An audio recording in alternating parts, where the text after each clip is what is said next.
కృపగల యేసయ్య నామములో మీ అందరికీ నా హృదయపూర్వకమైన శుభాలను తెలియజేస్తూ ఈ ఉదయకాల ధ్యానాంశము కొరకే దేవుని వాక్యాన్ని చదువుకుందాం. పరిశుద్ధ గ్రంథములో నుండి కీర్తనాకారు రాసినటువంటి 130వ సంకీర్తన 7వ చరణాన్ని చదువుదాం. ఇశ్రాయేలు యెహోవా మీద ఆశ పెట్టుకొనుము, యెహోవా యొద్ద కృప దొరుకును, ఆయన యొద్ద సంపూర్ణ విమోచన దొరుకును. దేవుని వాక్యాన్ని ధ్యానించినట్లయితే ఇశ్రాయేలు యెహోవా మీద ఆశ పెట్టుకొనుము, ఆయన యొద్ద కృప దొరుకుతాది, ఆయన యొద్ద సంపూర్ణ విమోచన దొరుకుతాది. యేసు క్రీస్తు ప్రభుల వారే మనలందరినీ సంపూర్ణంగా ఆయన విమోచించే దేవుడు. విమోచన అనగా విడుదల, పాప క్షమాపణ అని అర్థం. మానవులను ఆ పాపము నుండి విమోచించగలిగినటువంటి శక్తి కేవలము దేవునికే ఉన్నది. దేవుడే మనలను విమోచించగలవాడు. ఎందుకు అనంటే సర్వ మానవాళి యొక్క పాపం పరిహరించబడడం కొరకు యేసు క్రీస్తు ప్రభుల వారు 2000 సంవత్సరాల క్రితం ఈ లోకానికి వచ్చి సర్వ మానవాళి పాప క్షమాపణ నిమిత్తమై ఆయన కల్వరి శిలువలో తన ప్రాణాన్ని పెట్టి ఆయన రక్తాన్ని చిందించారు. యేసు రక్తము ప్రతి పాపము నుండి మనలను పవిత్రులుగా చేస్తాది. దేవునికి స్తోత్రం. యేసు మాత్రమే సంపూర్ణంగా మనల్ని విమోచింపగలిగినటువంటి దేవుడు. ఇక ఎవరికి ఆ శక్తి సామర్థ్యాలు లేవు. ఎవరు కూడా మనల్ని పాపము నుండి సంపూర్ణంగా విమోచించలేరు. యేసు మాత్రమే మనలను సంపూర్ణంగా ఈ ఉదయకాలము మనల్ని విమోచింపగలిగిన దేవుడు. దేవుడే మన యొక్క దోషాలను, పాపాలను ఆయన విమోచింపగలిగిన దేవుడు. మన దేవుడు కృపగలిగిన దేవుడు. ఆయన ఎంత ఘోర పాపినైనా ఆయన శిక్షించక ఆయన కృప ద్వారా మనలను రక్షించగలిగిన దేవుడు. దేవునికి స్తోత్రం. యేసు మాత్రమే మనలందరినీ పాపము నుండి సంపూర్ణంగా విమోచింపగలిగిన దేవుడు. దేవునికి స్తోత్రం. దేవుని వాక్యం ఈ రీతిగా తెలియచేస్తుంది. ఎఫెసీయులకు రాసిన పత్రిక 1వ అధ్యాయము 7వ వచనాన్ని చదువుదాం. దేవుని కృపా మహదైశ్వర్యమును బట్టి ఆ ప్రియుని యందు ఆయన రక్తము వలన మనకు విమోచనము అనగా మన అపరాధములకు క్షమాపణ మనకు కలిగి ఉన్నది. యేసు శిలువలో మనందరి పాపములకు ప్రాయశ్చిత్తముగా ఆయన రక్తాన్ని చిందించారు. యేసు రక్తమే మనలను ప్రతి పాపము నుండి మనలను విమోచింపగలిగింది. సహోదరి సహోదరుడా, ఈ దినము నువ్వు ఎంత ఘోర పాపివైనను ఆ ప్రభుయందు విశ్వాసముంచితే, ఆ ప్రభుయందు నమ్మికుంచితే, ఆయన నీ కొరకు శిలువలో ప్రాణం పెట్టి మృత్యుంజయుడై తిరిగి లేచాడని నువ్వు విశ్వసిస్తే యేసు నిన్ను విమోచించగలిగిన దేవుడు.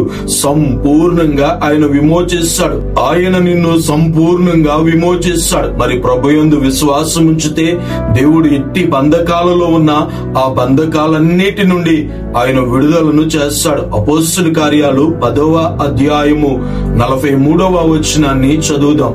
ఆయన యందు విశ్వాసముంచువాడెవడో వాడు ఆయన నామము మూలముగా పాప క్షమాపణ పొందునని ప్రవక్తలందరూ ఆయనను గూర్చి సాక్ష్యమిచ్చుచున్నారనెను. ప్రవక్తలందరూ ప్రవచించినట్లుగా ఆయన యందు ఎవరైతే విశ్వాసం ఉంచుతారో, ఆయన యందు ఎవరైతే నమ్మిక ఉంచుతారో, ఎలాంటి వ్యసనాలకు బానిసైనా, ఇటువంటి పాపానికి బానిసైనా, ఎలాంటి పాప జీవితంలో జీవిస్తున్నా యేసు ఈ క్షణమందే మీరు నమ్మగలిగితే, విశ్వాసం ఉంచగలిగితే దేవుడు సంపూర్ణంగా మిమ్ములను విమోచింపగలిగిన దేవుడు. మీ పాపముల కొరకే యేసు శిలువ మరణాన్ని పొందాడు. యేసు మనందరి పాపముల కొరకే శిలువ మరణాన్ని పొంది ఆయన మరణాన్ని జయించి తిరిగి లేచినటువంటి సర్వ శక్తి కలిగిన దేవుడు. ఎవరైతే దేవుని యందు నమ్మిక విశ్వాసము కలిగి జీవిస్తారో దేవుడు వారికున్న ప్రతి బంధకాల నుండి, వారికున్న ప్రతి పాపము నుండి ఆయన సంపూర్ణంగా ఇక ఎన్నడూ ఆయన జ్ఞాపకము చేసుకున్నాడు. ఇక ఎన్నడూ ఆ పాప భీతి మనలో కలగకున్నట్లు, ఆ అభద్రతా భావం మనలో కలగకున్నట్లు దేవుడు సంపూర్ణంగా మనల్ని విమోచించే దేవుడు. యేసు మాత్రమే సంపూర్ణ విమోచన కలగచేయగలిగిన వాడు. యోహాను రాసిన 1వ పత్రిక 2వ అధ్యాయము 1-2 వచనాలు చదువుదాం. నా చిన్న పిల్లలారా, మీరు పాపము చేయుకున్నటకే ఈ సంగతులను మీకు వ్రాయుచున్నాను. ఎవడైనను పాపము చేసిన ఎడల నీతిమంతుడైన యేసుక్రీస్తును ఉత్తరవాది తండ్రి యొద్దమనుకున్నాడు. ఆయనే మన పాపములకు శాంతికరమై ఉన్నాడు.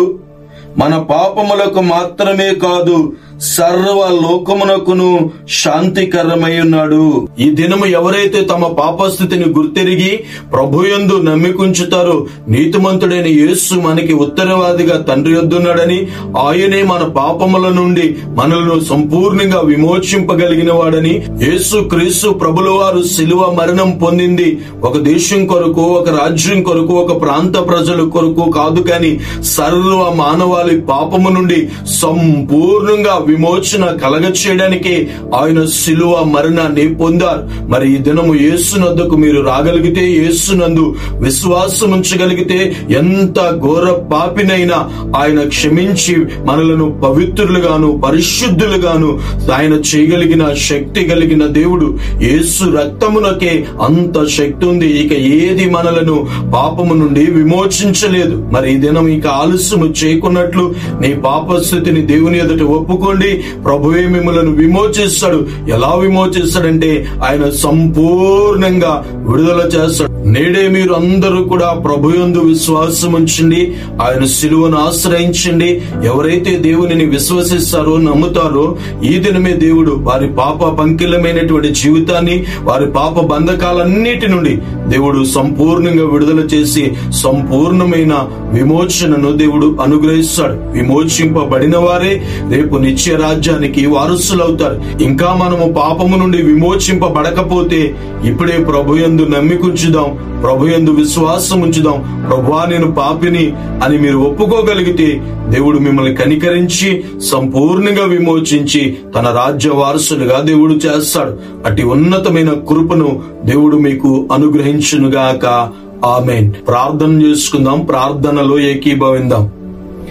మహోన్నతుడా, మహాగణుడైన మా తండ్రి, మీకు వందనాలు, స్తుతులు, స్తోత్రాలు చెల్లిస్తున్నాం. ఈ ఉదయకాల ధ్యానాంశాలు వినుచున్న బిడ్డలందరినీ మీరు దీవించండి, ఆశీర్వదించండి. వారి జీవితాల్లో గొప్ప విడుదలను మీరు కలగచేయమని ప్రార్థన చేస్తున్నాను.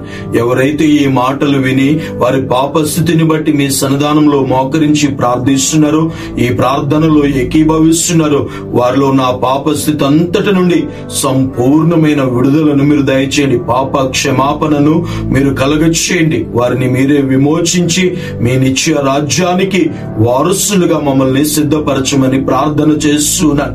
ఏ ఆత్మ నాశనానికి వెళ్లకున్నట్లు, ఎవరు నశించిపోకున్నట్లు నాయన మీరే వెదికి రక్షించమని ప్రార్థన చేస్తున్నాను. ఈ దినాన ఎవరైతే పాప భారము చేత నలిగిపోతూ కుమిలిపోతూ ఉన్నారో వారందరినీ మీరే విమోచించమని ప్రార్థన చేస్తున్నాను. నాయనా, మా పాపముల కొరకే మీరు శిలువ మ్రాను మీద మరణించి తిరిగి లేచారని ప్రతి ఒక్కరూ నమ్మగలిగినట్లు, విశ్వాసం ఉంచగలిగినట్లు అతి ధన్యకరమైన జీవితాలు మాకందరికీ ప్రసాదించి మీరే బలపరచమని ప్రార్థన అవసరం కొన్ని వారందరి జీవితాల్లో నూతనమైన కార్యాలను చేసి మీరే విమోచన, విడుదలను, స్వస్థతను, ఆశీర్వాదమును కలగచేసి నిరారుగా దీవించమని యేసు నామములో ఈ మనవులు అడుగుచున్నాను పరమ తండ్రి. ఆమేన్.